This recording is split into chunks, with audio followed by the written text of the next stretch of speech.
नमो बुद्धाय।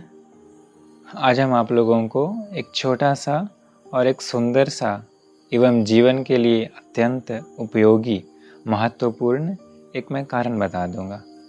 भगवान बुद्ध जी कहते हैं गाथा के रूप में, पुत्ता मत्थि धनंग मत्थि इति बालो विहंयति अत्ता ही अत्तनो नत्थि कुतो पुत्ता कुतो धन।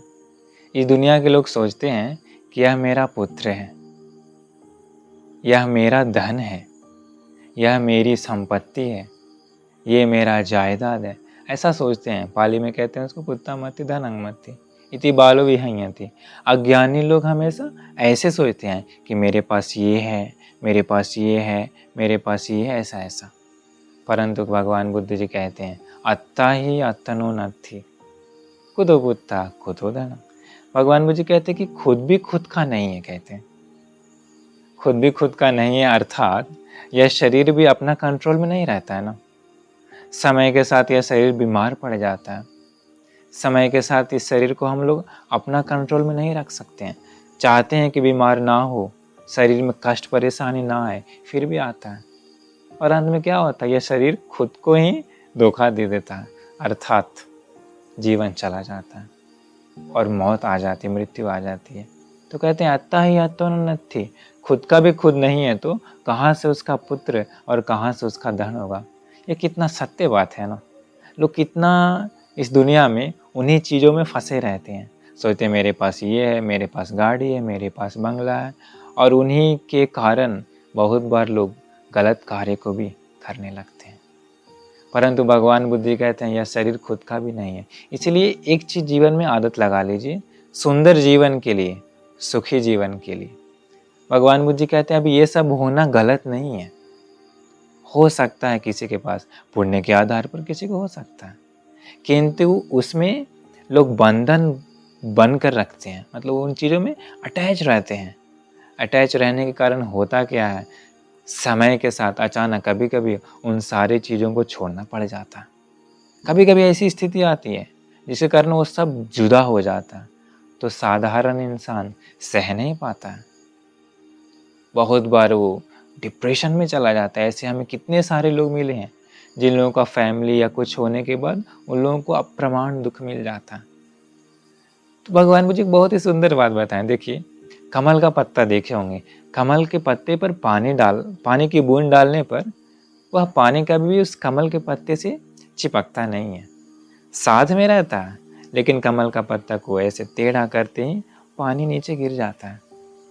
भगवान मुझे बताएं वैसा जीवन बिताने के लिए धन संपत्ति हो सकता है, घर हो सकता है, परिवार हो सकता है, सारे रिस्पॉन्सिबिलिटी को निभाने के लिए बताएं, लेकिन बिना बंधन के, मोहित ना रह करके। उसके लिए हमेशा एक बात, हमेशा ज्ञान से मनन करना होगा।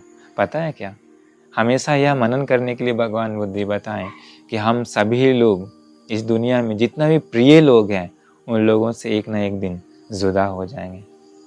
प्रिय लोगों से जुदा होना ही परम सत्य है। हम लोग कितना भी कोशिश कर ले, लाख भी कोशिश कर ले, कोई जुदा होने से रोक नहीं सकता। इस दुनिया में बहुत बड़ा बड़ा डॉक्टर है, लेकिन समय आने पर वो डॉक्टर भी बचा नहीं पाता है किसी को, और जुदा हो जाना पड़ता है सदा सदा के लिए। तो ये छोटी कारण याद रखिए, जो ममत्व है, बंधन है, उन चीज़ों पर कभी बंधन मत रखिए। जमीन हो सकता है, ये सब बहुत खतरनाक है।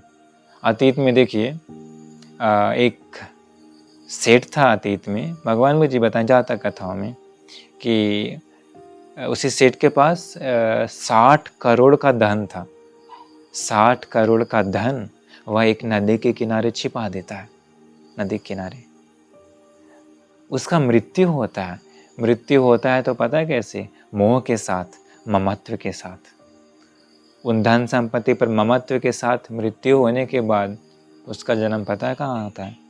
मनुष्य लोक में जन्म ना होता है, जानवर लोक में एक सांप बन जाता है। और वो सांप कहाँ पर बनता है? जहाँ पर वह खजाना छिपाया रहता है ना, वहीं पर सांप बन जाता है। देखिए ममत्व के कारण क्या हो गया। और वैसे एक घटना जातक कथा में है, एक सेठ के पास 40 करोड़ का धन था। वह संपत्ति में, धन में ही अपने मन को अटैच रखा, मोहित रह गया। मृत्यु हुई, धन संपत्ति साथ में तो गया नहीं। मृत्यु के बाद भगवान बुद्ध जी कहते हैं वह चूहा बन जाता है, और चूहा बन करके उसी संपत्ति के पास रहता है, खजाना के पास, कहीं नहीं जाता। लेकिन अभी वह चूहा उस खजाना को यूज कर सकता है क्या? नहीं ना। देखिए ममत्व के कारण कहाँ से कहाँ चला जाता है। भगवान बुद्ध के समय एक भिक्षु था, वह भिक्षु को एक नया नया चीवर मिलता, बहुत ही सुंदर सा चीवर। वह भिक्षु से चीवर पर मोहित हो जाता है, ममत्व को बना लेता है। मृत्यु होती है, मृत्यु समय में भी वह भिक्षु उसी चीवर को याद करता है कि अरे हम वो चीवर नहीं पहन पाए, मेरा सुंदर चीवर, मेरा सुंदर वस्त्र। मृत्यु हो जाती है, मृत्यु होने के बाद उसे चीवर में कीड़ा बन जाता। तो सोचिए अभी का लोगों को क्या क्या नहीं होता होगा, कितना ममत्व। तो इसलिए सुंदर कारण याद रखिए, कमल का पत्ते पर पानी का बूंद है, परंतु वो अटैच नहीं है। जीवन में वैसा कोशिश करिए, वैसा कोशिश तभी कर पाएंगे जब आप अनित्य को मनन करेंगे सदा, कि यह जीवन में हर एक चीज इम्पर्मानेंट है। किसी का भी जीवन अपना कंट्रोल में नहीं है, सब कुछ बदल जाता है, कुछ भी अपने हाथ में नहीं है। ऐसा निरंतर मनन करेंगे तो उस माइंड को क्रिएट कर सकते हैं, डिटैचेबल माइंड, मतलब कि अनासक्त। नहीं तो हर चीज में बंधित रह गए तो पहला तो खुद को ही दुख मिलता है, कभी भी वह इंसान फ्री नहीं रह सकता। हमेशा उसके माइंड में टेंशन, परेशानी, क्योंकि बहुत सारा चीज का बंधन है।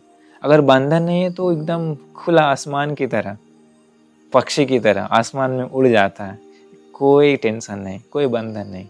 वैसा थोड़ा थोड़ा कोशिश करिए, अनित्य को प्रैक्टिस करिए, आपको भी एक पक्षी की भांति, खुले आकाश की भांति बन सकता है अगर यह कारण प्रैक्टिस करेंगे तो। इसलिए ममत्व ना रखिए, अनित्य को मनन करिए और खुला आसमान की तरह बन जाइए। नमो बुद्धाय।